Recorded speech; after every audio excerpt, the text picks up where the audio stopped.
Hello and welcome to Macrobytes, the economics and politics podcast from Aberdeen. My name is Paul Diggle. And I'm Luke Bartholomew.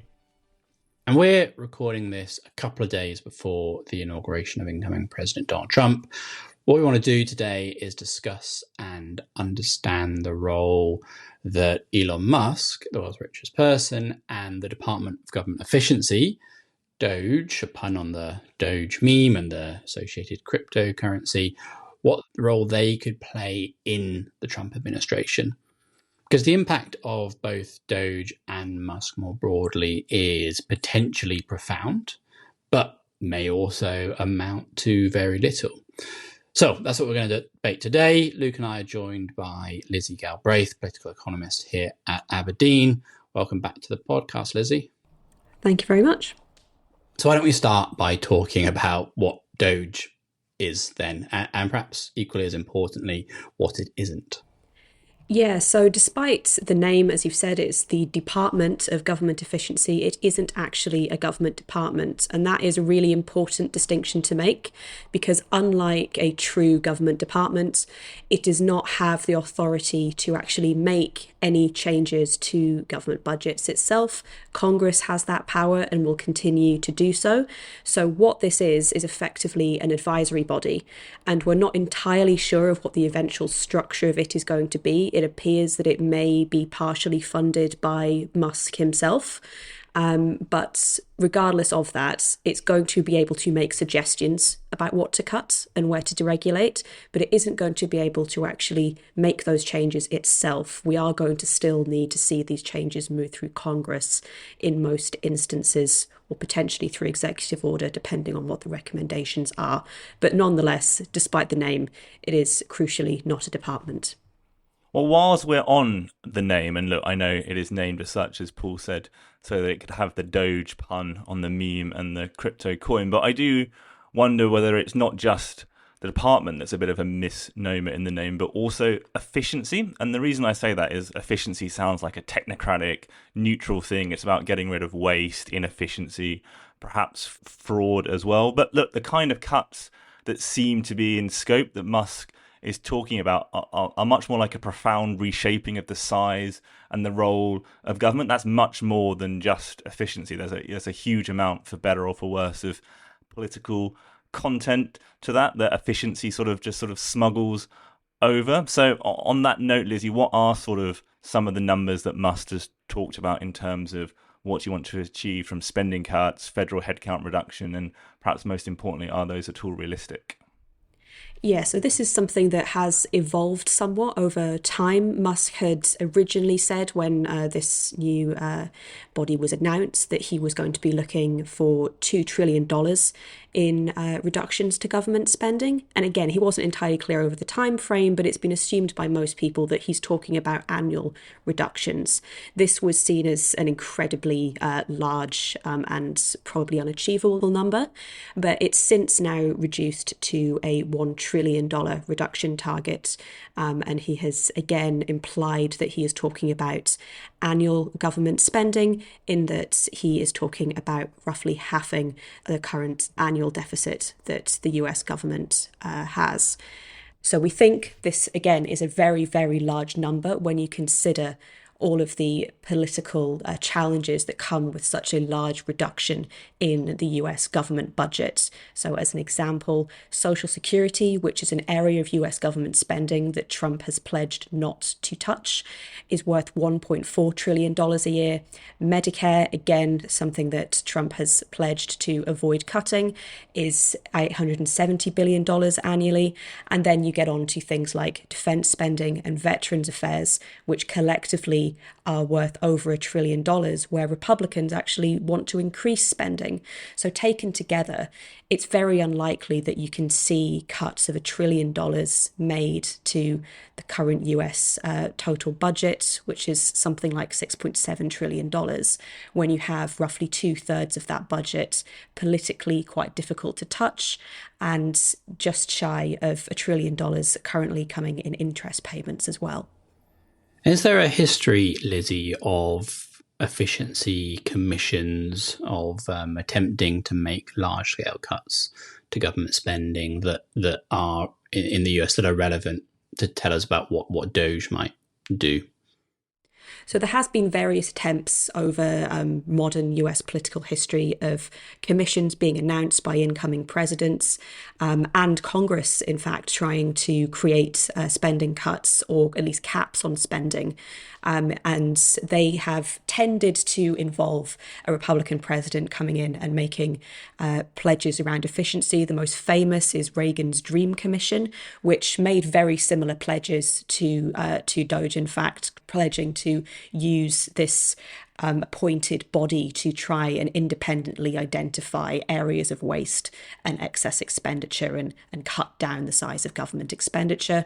And then more recently, you could also say that the intended spending caps that Congress put on President Obama after the debt ceiling crises would also be somewhere that that you could look at for maybe an indication of what would be coming down the track. And the broad theme across all of these is that actually it would proved incredibly difficult to make the kind of cuts that either Congress or the president at the time was intending to make. You just get into political fights. People have their own particular issues that they don't necessarily want to give up. And of course, there are an awful lot of interests that come into this as well. People don't want to let their particular constituents down, and very, very few of the promised cuts have actually been made. When you look at previous commissions, they do tend to underperform on their promises quite significantly.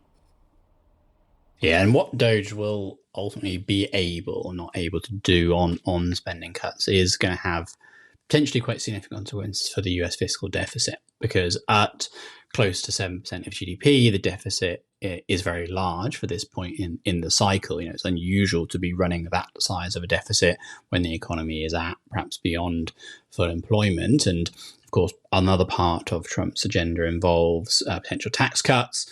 Without offsetting spending decreases, that will mean a larger deficit. But on the other hand, if DOGE can make large-scale spending cuts, the deficit picture could be fine. It could actually be coming down. And remember too that a lot also turns on the tariff increases and how revenue raising they are or aren't. You know, if the government is able to raise a lot of revenue through tariffs, then that's another offsetting downward influence on the deficit. I think the other thing to say on the deficit is that in the past, when Musk has talked about the economy and economic data he's providing commentary on X, he seems to have this view that deficits and inflation are causally linked in some way, and perhaps the high inflation in the US recently has been due to large deficits, and perhaps this will be a source of future inflation as well if the deficit isn't brought down. So look, I don't want to go all the way to say that Musk has a fiscal theory of the price level, you know, this idea that there's a systematic relationship between expectations of future deficits and where inflation gets to, which some economists find useful. But he does seem to have a clear sense that deficits are macroeconomically damaging in some way. So it will be interesting to see if, you know, DOGE isn't able to bring the deficit down. There still are large deficits under the Trump administration, how he responds to that. And I guess another economic idea he has is that economic growth is being held back by regulation in the US and regulatory agencies. And that's another thing that DOGE wants to go after. So, Lizzy, what are some of the government agencies, areas of regulation that DOGE wants to cut? So this is a really nice example, I think, of where some of the political challenges may come in that regard. So a particular target agency from Musk has been the Department for Education, which in the US is mostly concerned with the distribution of grant funding. It doesn't actually run education itself. That tends to be a state level issue. He's talked about abolishing the department altogether. That is something that would need congressional approval and looks to not have a particularly high level of support. But it's also notable that even if you did abolish that department, it is the smallest government department. It only has just over 4,000 employees. So you're not necessarily really changing the overall direction of travel by targeting it, even if you were able to get a very significant reduction in its headcount through Congress, which is not necessarily an assumption that I'd be willing to make. And some of the other agencies that Musk has spoken about are also really quite small, although very consequential when you look at some of the regulatory powers that they hold. So some of the other areas I'd be expecting the Commission to look at would be the Environmental Protection Agency, which did see very significant budget cuts under the previous Trump administration. So that, I think, is a more likely area where you would see cuts made, as well as international assistance programs, so kind of foreign aid. That tends to be an area where I think cuts are relatively politically inconsequential and therefore would be an easier place to look for cuts. But you'd also be looking at things like the SEC and consumer protection agencies, for example, as part of that broader effort to deregulate. So I think areas that involve sort of financial regulation, for example, we've seen Republicans complain that they feel it's too burdensome at the moment, and therefore that deregulatory agenda may well cross over into DOGE's efforts as well. Yeah, and it's worth, I think, reflecting or at least questioning whether cutting government agencies and therefore government headcount, cutting down the number of bureaucrats, is actually a way to make an operation more efficient. Because there is also a sense in which a bigger, more well-resourced government operation could be a more efficient operation. You could have more planning officers able to process planning applications more rapidly, and that's how you get efficiency. So maybe that's back to your point, Luke, that efficiency itself is I think, a contested political question without necessarily easy answers. But Lizzy, another way in which DOGE, Musk, Vivek Ramaswamy, who's sort of the co-chair of DOGE with Elon Musk, have talked about potentially cutting down on regulation, making government more efficient, is by using this recent Supreme Court ruling, which has overturned so-called Chevron deference. So can you tell us what Chevron deference was, what Supreme Court ruling said, and then how that can actually all be used by Musk and others who want to push a deregulatory agenda? Yeah, so Chevron was a ruling that was originally made under Reagan, and it effectively allowed the regulatory agencies of the government to basically be able to decide how to interpret government laws. And as a result, we saw a trend over the last 30 years or so in which Congress made fairly light touch laws and then allowed the regulatory agencies to kind of fill in the blanks in terms of how they would interpret new regulatory powers, what they would use them for. And the courts basically backed that decision and gave the regulatory agencies latitude to make those decisions and to use their own judgment in their interpretation of those rules. Now, last year, the Supreme Court overturned that ruling, and as a result, we are now in a position where a number of regulatory agencies in the US may well be, under the new interpretation of the law, overextending their powers. Now, one way that you could see DOGE become quite effective as a means of deregulating is to identify some of the areas in which you have regulatory overreach as the law now stands, and identify those points, tell Congress about them, and then get Congress to effectively force those agencies to curtail their efforts back to the letter of the law. So that's a way that you would see potentially DOGE become quite effective as a means of deregulating, and could well be far more effective than just as a simple cost-cutting vehicle. And what are those areas? What are those agencies?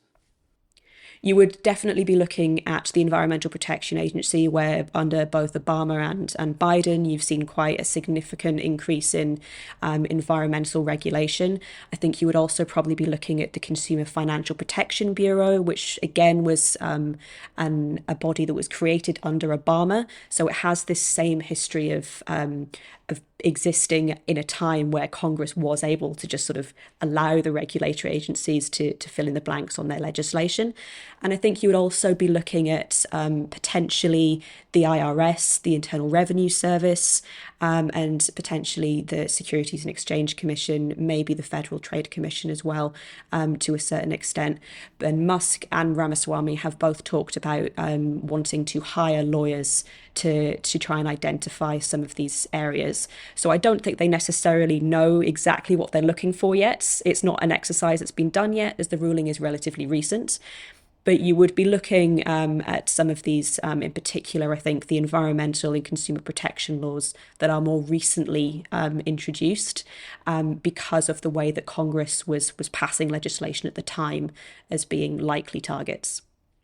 Yeah, and financial market regulation or bank regulation is another obvious area, perhaps pursued less via the overruling of Chevron deference, but more through, for example, appointing a new Fed vice chair for supervision. Michael Barr, the previous holder of that role, has just stepped down from being vice chair for supervision. And then a new person in that role could pursue an agenda of lower bank capital requirements, for example. Another way, away from DOGE, which deregulation can happen under the Trump administration. But why don't we pivot a little bit, Lizzy, to talking about Elon Musk more broadly as a key policy influence, even geopolitical actor in the Trump administration, away from just his role in the Department of Government Efficiency, because through his wealth, his influence, some of his companies, he does wield enormous political, policy, geopolitical power and influence.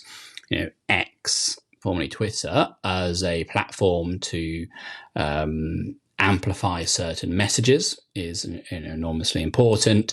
Starlink, Musk's satellite and sort of internet company, is effectively a geopolitical and military technology with foreign policy reach.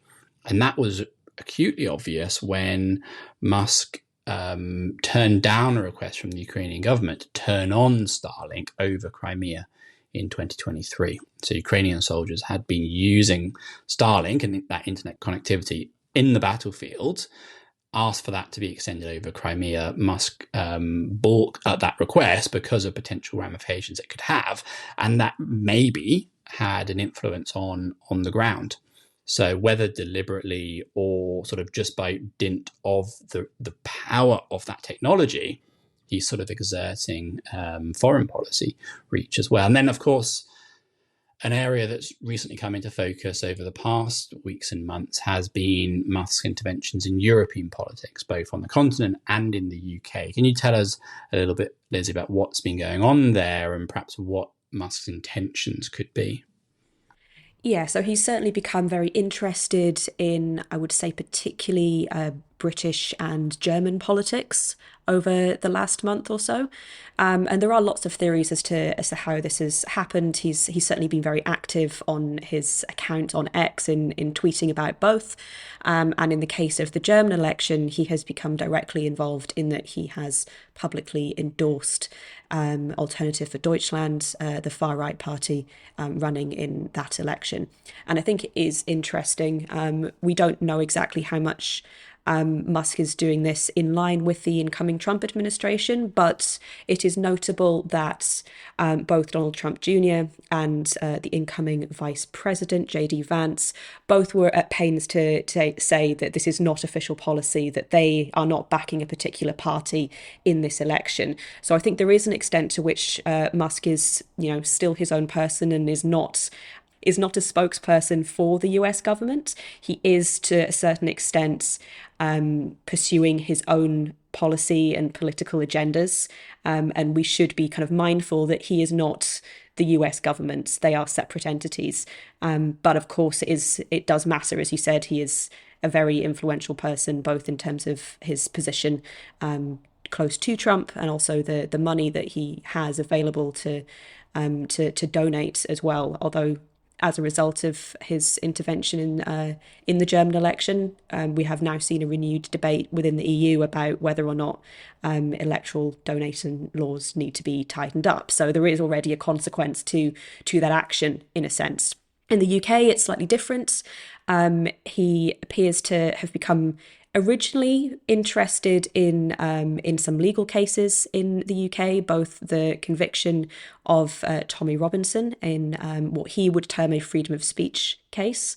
But the court obviously disagreed with that assessment, and then the historic child abuse cases in England in particular. He's been calling for an inquiry into those gangs, and the government has been so far not willing to commit to a second inquiry in that regard. So there are particular issues that he does seem to be very interested in. He's not necessarily interested in the full swathe of British politics, and he does as well seem to have relatively complex relations with the parties that he seems to be most interested in, notably disavowing Nigel Farage's leadership of reform a few weeks ago as well. So I think he is quite a complex, potentially quite an unpredictable figure in British and in European politics. I would imagine that he's going to remain interested in some of the dynamics at play here, although to what extent he's able to directly influence governments and voters, I think is a bit more of an open question. I wouldn't necessarily say that he's having a dramatic impact on the German election if the polling is accurate. We'll find out next month. But he's certainly a very vocal observer, and he is able to shape political narratives and to dominate the headlines, which is something that I think governments are going to be very mindful of as they try building relationships with President Trump.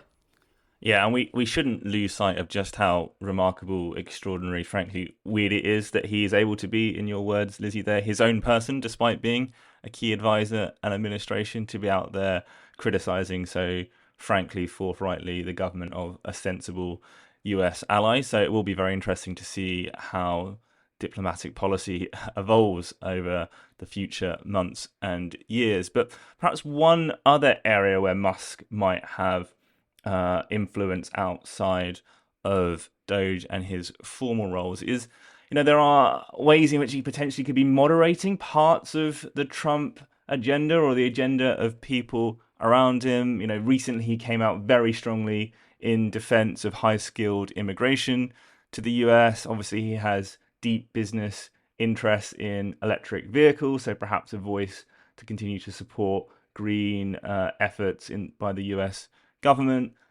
He's talked before about being broadly in favor of free trade and, of course, has important business interests in China as well. So perhaps a moderating voice there. So, what chance do you think that Musk could end up, moderating those aspects of policy that maybe, the instincts of the Trump administration be pushing in a different direction? So I think there's a few things to unpack here. I think immigration is a really interesting example of the current debate. Musk is an interesting figure in the Trump administration, or figures orbiting the Trump administration, in that he holds quite different views, as you've mentioned, on quite a few issues to some of the sort of original MAGA voices, in particular people like Steve Bannon, who does not hold a formal role in the incoming administration at this point, but is nonetheless quite an active voice. So on issues like immigration, as you've mentioned, Musk's very public position is in favour of increasing skilled migration into the US. That is something opposed by some of the other voices around the Trump administration. And although Trump did come out after Musk made his comments and say that he agreed with Elon, I think it is also notable that Trump had made similar comments on the campaign trail over the summer before Elon Musk had become directly involved in the Trump campaign. So I don't think we can necessarily ascribe all of Musk's sort of recent agreements with Trump as being solely down to the influence that he is having over Trump. I think some of these views do predate Trump. And if you look at Trump's comments, his focus has very much been on illegal migration into the US, and he's been far less vocal on any issues as he sees them related to legal migration. So I think we do have to be careful in ascribing all of Trump's perceived moderation on certain issues to Musk. But likewise, as you've said, he does also hold slightly contrary views on things like EVs, tariffs in particular. He would be exposed to a significant increase in tariffs on China through Tesla in particular.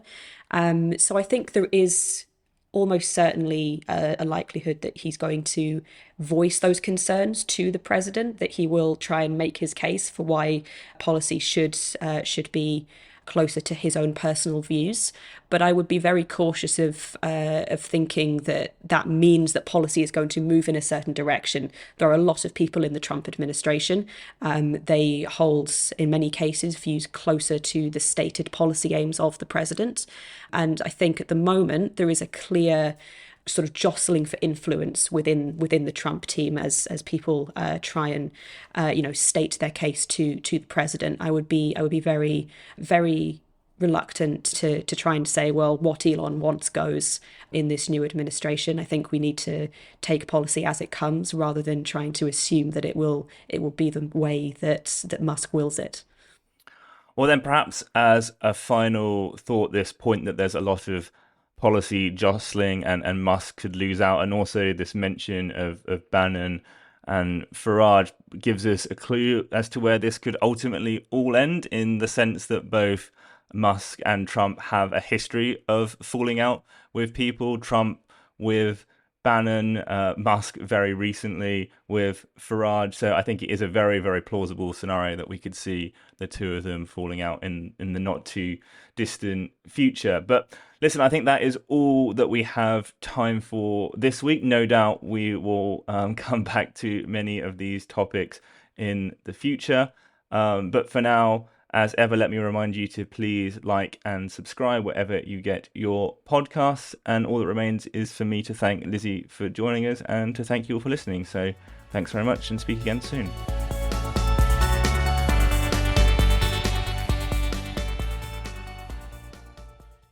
This podcast is provided for general information only and assumes a certain level of knowledge of financial markets. It is provided for information purposes only and should not be considered as an offer, investment, recommendation, or solicitation to deal in any of the investments or products mentioned herein, and does not constitute investment research. The views in this podcast are those of the contributors at the time of publication and do not necessarily reflect those of Aberdeen. The value of investments and the income from them can go down as well as up, and investors may get back less than the amount invested. Past performance is not a guide to future returns, return projections, or estimates, and provide no guarantee of future results.